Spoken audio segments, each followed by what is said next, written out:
Here we are. Hello. I wanted to bring on my sister, Maribeth Dodd. Thanks for joining us, Mar. Sure. We wanted to cover a little bit more about season 3, because we really ran that section of this thing together. And it was a really fun season. So I just wanted to talk about maybe what you remember from that time and that season, and maybe some of your favorite memories. And we'll share a little bit about the things that we were doing as Brave during that season.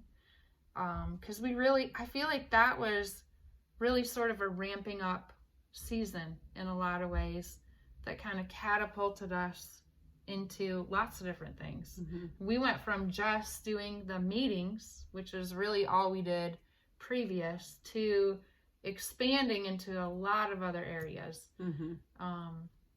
And one of those was the podcast. Yes. Is that what you're looking for?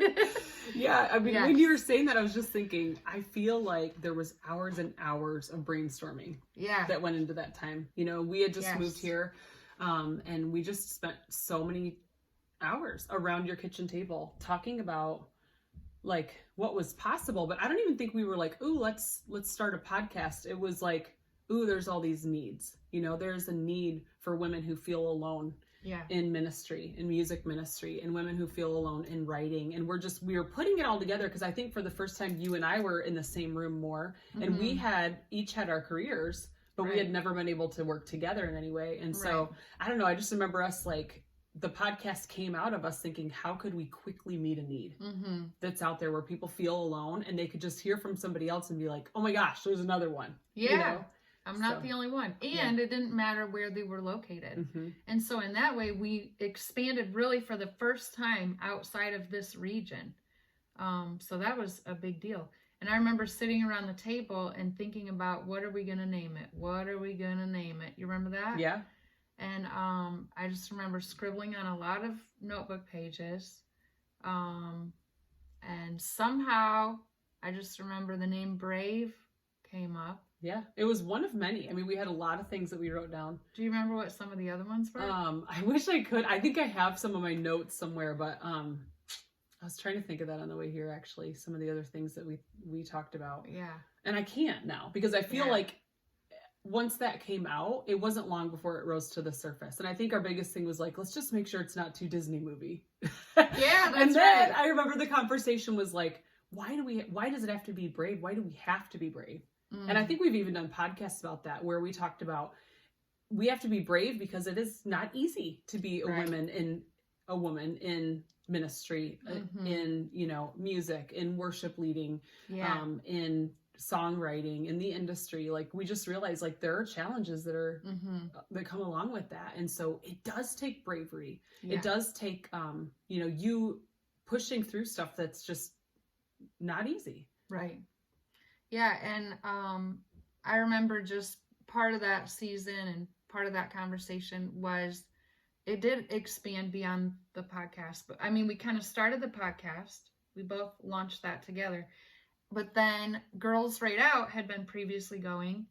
And basically I said, well, if we're doing the podcast Brave, let's just switch it all to Brave, you know? Mm-hmm. So it just became more cohesive.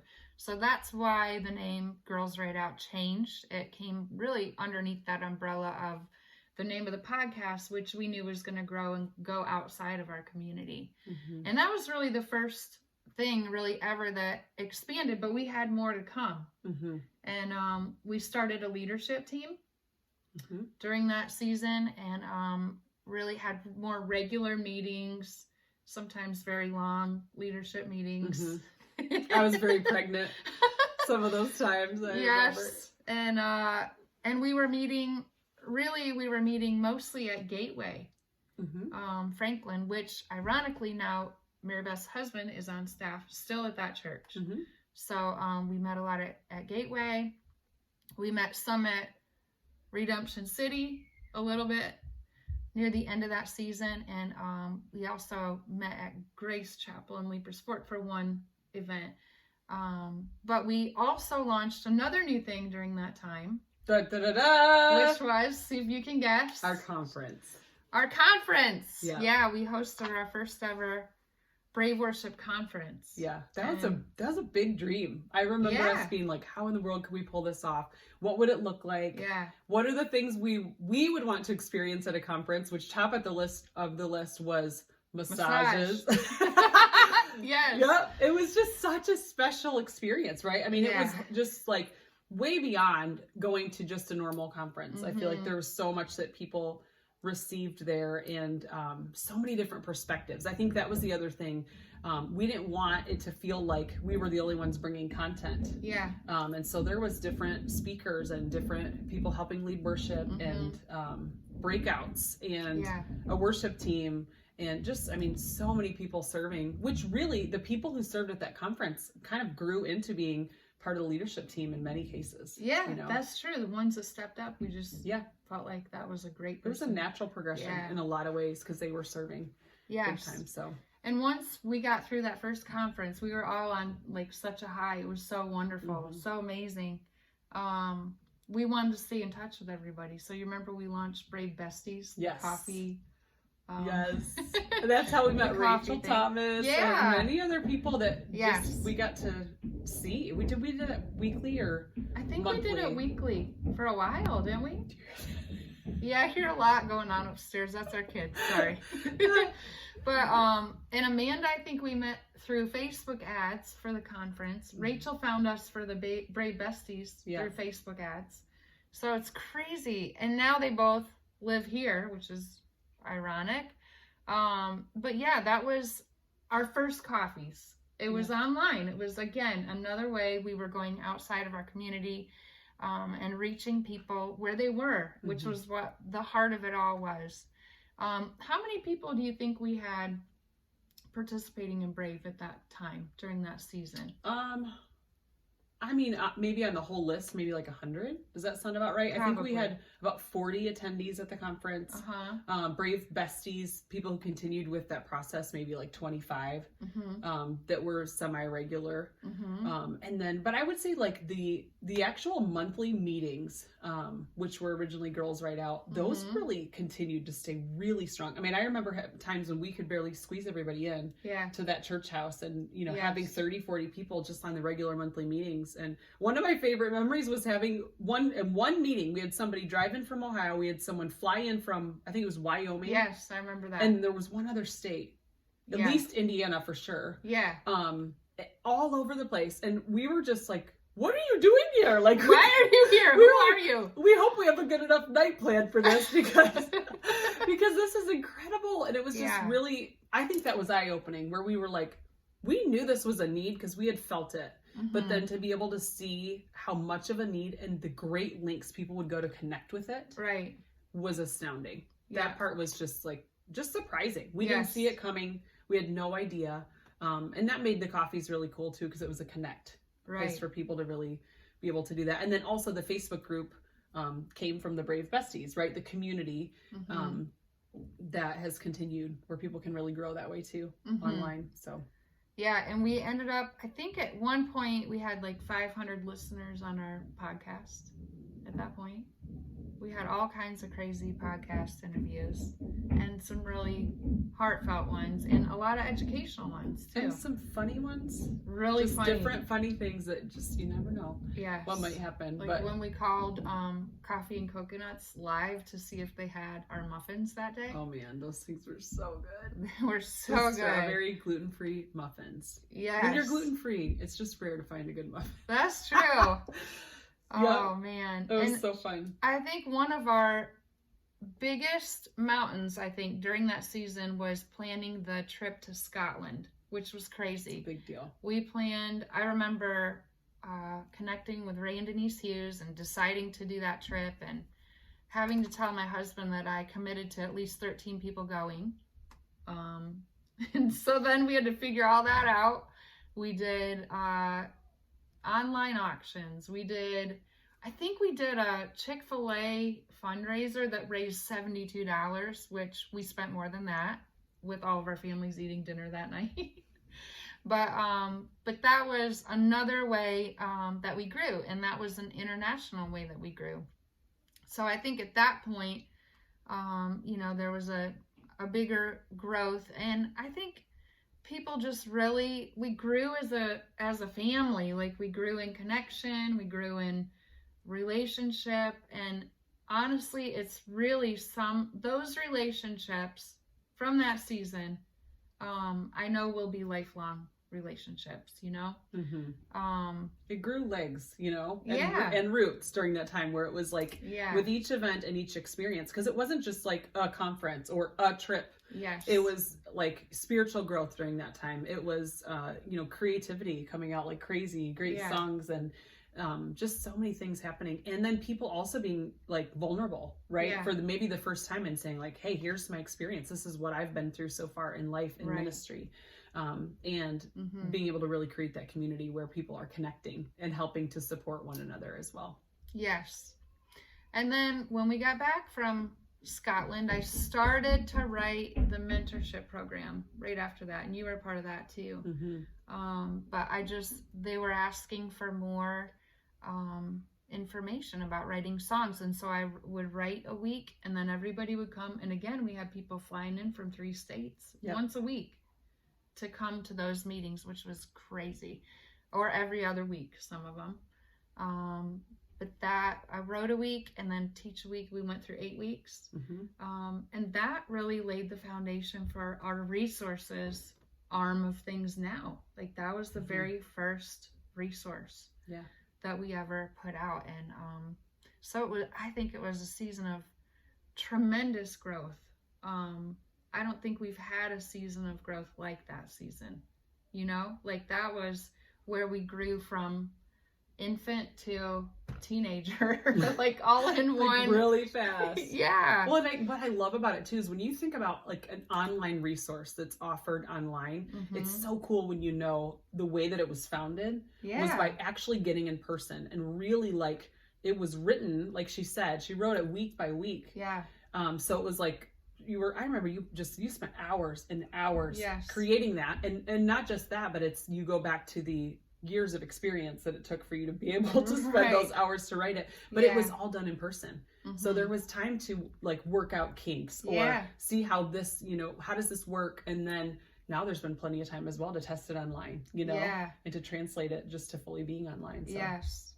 And we really set a pattern, I think, during that season of getting stuff out beyond our community, that was the first season. So podcasts led the way. And then the trip was one of those ways. The coffees, that was one of those ways. And then ultimately the mentorship followed that same pattern, as well as the other resources to come. So I think it was an establishing season of pattern, and of methods, and sort of structuring how we're going to work these things together to make them available for people outside of us. Just a season of huge vision. Like, this is for more than just these people in this local area. Yes. And it was a little bit like, yoo-hoo, where are you? Like, we know you're out there, guys. Yeah, like, how far can we cast this net to see who else needs this? And it turns out there were a lot of people. And I just remember so many people going, I can't believe I found you guys. Right. I can't believe I found other people that have similar experience, because it is rare for the most part, So. And we'd have people in tears, I don't know how many times, saying that very thing. Basically, we found our extended family, a lot of them, and we know we're still finding them. But that was an introduction to our extended family, which is really cool. Any favorite memories that you want to share from that time? I know we did a second conference too during that season. Anything you want to share that stands out to you? I mean, just speaking on that second conference, I know that was so much fun. It was kind of cool because we had one under our belt. Right. To be able to do the second one. We did the, what did we call it? The experience where they went room to room. The walkthrough experience. The walkthrough, which we did at both times, right? And you wrote custom stuff for that. But just that second time, it just seemed like there was something so special about the space, about the night. And I feel like there was so much like good practical stuff provided, but there was also just incredible experience. Yeah. You know, and so I would say that was one of my favorite memories. I also loved when our worship team went down to Florida and led worship, and just incredible. There's something about, we had an all-girl band, all the way to the drums, which that's usually the hard thing to find. We had an all-girl band, all-girl worship team, and there's something so cool about it. And to be able to lead worship at a women's conference, and I don't have anything against guys. In fact, I live with 5 of them, but 6 if you count the dog. But there's just something really cool about the daughters of God just lifting voice together in that same time, in that same space, in the same room. And I still have people mention, you know, the Florida experience to me on a regular basis. Just what an incredible time that it was to be able to come together in that way. So awesome. I loved it. Yeah, that was fun. I'll never forget that plane ride, which I think you weren't on the plane ride on the way home, but we were laughing so hard because we were so tired. Yeah. Remember, we were up till like 1, and then our flight, we had to get up at like 4 in the morning. We were laughing so hard, and we were talking about eggs. And anyways, long story short, it was just dumb. We were getting off the plane, still laughing, and some guy walked past us really mad. Come to find out, he was so mad the whole time we were laughing and saying things like, nobody cares about your stupid eggs on the plane. And our friends heard him that were sitting in front of him. And they were pretending they didn't know you. They pretended they didn't know us the whole time. So we got off and we were all laughing. So that's awesome. That was I love it. Hilarious. Okay, well, how can you forget the time? So we spent a lot of time in the church house at Gateway, which is like an old farmhouse. Yes. That's been sort of remodeled, but it's still an old farmhouse. So sometimes it would smell like skunks from time to time for a period of years, if I recall. It was great, but just underneath there was skunks. But the funniest time was there was a huge scary bug flying around. Yeah. What was it? A cockroach? A cicada? Okay, and it was like this. It was dive bombing us, right? Like, it was all like dive over. Bombing us. Yeah, and Krissy goes, "In the name of Jesus, die!" Is that what you said? Yeah. And that thing fell dead on the ground. Yes, it did. And we were all in shock. And we weren't the only ones there. Lonnie was there. Yeah. I can't remember who else Jenny witnessed Sanders it. and Amanda Kenner. And we were just like, what? Like, we knew God was powerful. We just sang about it all night long. But what a great example. Like, crazy. in the moment. And just some of the best stuff happens when you're the cleanup crew. Yeah, that's true. That is true. We'd get to the end of the night, though, and Lonnie would start turning out lights. She just guys, talked about that you don't have to go home, but you can't stay here. How do we get these people out of here? What did great grandpa used to say? Yeah. Let's go to bed so these people can go home. Yes, that's exactly. You get a bunch of girls together and they just want to hang. Yes. Just love it. It's so funny. So, It was hard to leave. We had some very late nights. We did. But lots of fun. Lots of fun. And how do you think this season helped lay a foundation? What are the things that you saw as like highlights from an impact perspective? I know we've talked about some of them, but is there anything else that we haven't mentioned that you think impacted the community? I just think that overall vision is something that stands out so much. Yeah. Because underneath that vision, you can put so many other things, you know, that have already occurred, that will occur. Yeah. But they can also be adjusted and steered and changed and edited. And I think it's so much easier to adjust the course once you're already moving, right? Yeah, than to start from a dead stop. And so I think even though I feel like we were like ignorance on fire a little bit. We were like, oh my gosh, let's just do this. Let's go out. Hey, let's make mugs. That was like our first thing. We're going to have mugs. We can't wait. And maybe shirts and mugs. We're going to have those. And but I just remember thinking like, no one had to tell us we could do this. Right? No one was like, we weren't why don't waiting you guys for permission anymore. We didn't wait for any permission. We just stepped into that season and we were like, you know what? There's these cool girls that are meeting every month doing Girls Right Out. Yeah. Like, what more could we do? And then also it was, how can we reach other people that are outside of this circle and that are even maybe more in music and worship leadership than songwriting? And how do we bridge that gap? And so I think it allowed possibility. Yeah. For what's next, you know, and for what's going to come. The adventure piece. The adventure piece, for sure. And you brought so much fun, too, Maribeth. We laughed so hard a lot of times. Fun is very high on the priority. Well, you're 7, so you definitely brought the 7 fun. For sure. We had so much fun. It was incredible. And honestly, I think what's been really cool is to watch the people who have been attracted to this community. There's some incredible women and men that have come around the community as well. That have a real love for the Lord. And there's a difference. There are people that love him like a little bit and they're allowing maybe the way that they do ministry or the way that they do their work in music to take like this shiny first place spot. And we've met so many people that it's just way more than that. It's like first they're serving the Lord, and then the way they're serving him is all these gifts and all these things that they bring to the table. And that's what makes it so unique. That's awesome. And we did start having conversations about guys at this point too, right? We started asking those questions. We had one man attend our first conference. We did, yeah. And we weren't sure at that point how we were going to handle that or what we were going to do. But we knew we didn't want to lose the intimacy of what the girls had, right?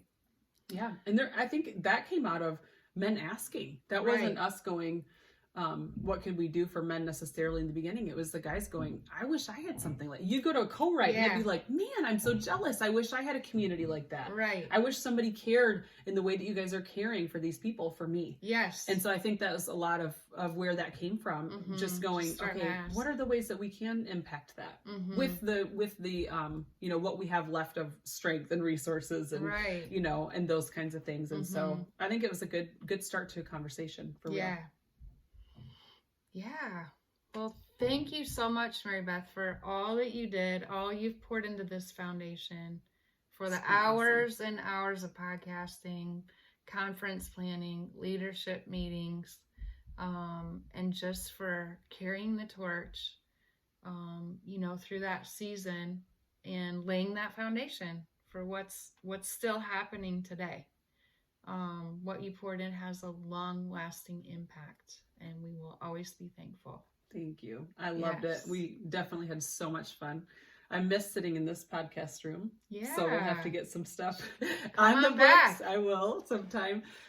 Just so much fun and just an incredible experience. And I cannot wait to see everything that's unfolding and that's planned already for what's to come. And I think it's going to be incredible. And so I know God will bless that and bless everything you've poured in, Krissy, for years and years and years.